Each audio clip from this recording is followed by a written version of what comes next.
কি ভাবছেন আপনি মারা গেলে দুনিয়া অচল হয়ে যাবে? সব কিছু বন্ধ থাকবে? জীবনেও না। আজকে মরলে কালকে 2 দিন, পরশু 3 দিন।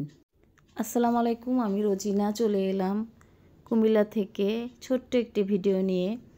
কেমন আছেন আমার বন্ধুরা সবাই? অবশ্যই কমেন্ট করে জানাবেন।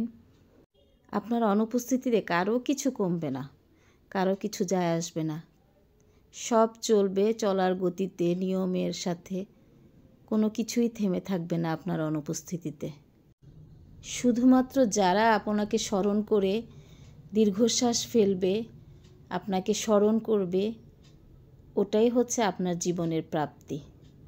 অনেক কথা বলে ফেললাম। কথা বলতে বলতে কিন্তু আমি একটা সবজি রান্না করে ফেলতেছি।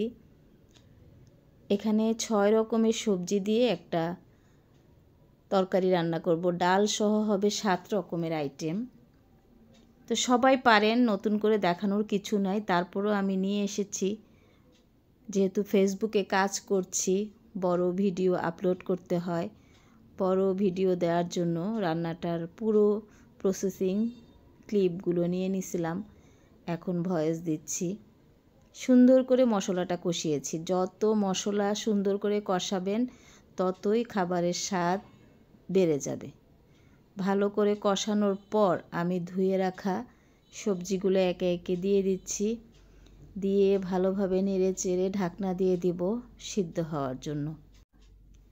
ক্ষণিকের এই দুনিয়া আমরা আপন করে নেওয়ার কোনো দরকার নাই।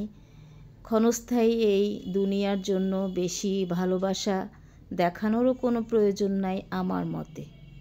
পরকালের জন্য কিছু করার চেষ্টা করাটাই হবে আমাদের টার্গেট, এটাই হবে আমাদের জন্য ভালো।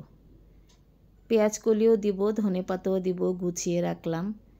এখানে দিয়ে দিয়েছি ধুয়ে রাখা মুগ ডাল, কিছু পানি সহ দিয়ে দিলাম, কারণ সিদ্ধ হতে হতে পানিটা কমে গিয়েছিল।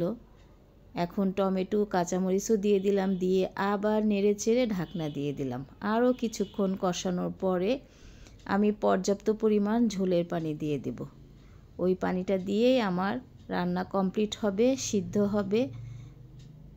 পরিমাণ মতো পানিটা দিয়ে দিলাম। এবার পেঁয়াজ কলি দিয়ে দিব, নেড়ে চেড়ে ধনেপাতা দিয়ে দেব। আমার আপুরা সবাই পারেন, আমি রান্না করেছি তাই শেয়ার করলাম জাস্ট ওইটুকুই। কিভাবে রান্না করেছি ভুল ত্রুটি হয়ে থাকলে বলে দিবেন, সমস্যা নাই। ভুল হতেই পারে, প্রসেসিং এক একজনের এক এক রকম হবে, এক একজন এক এক রকম রান্না করেন। কেমন হয়েছে অবশ্যই জানাবেন। আজ এই পর্যন্তই। পুরো ভিডিও দেখে একটা গঠনমূলক কমেন্ট করবেন। Thanks for watching. Good night everyone.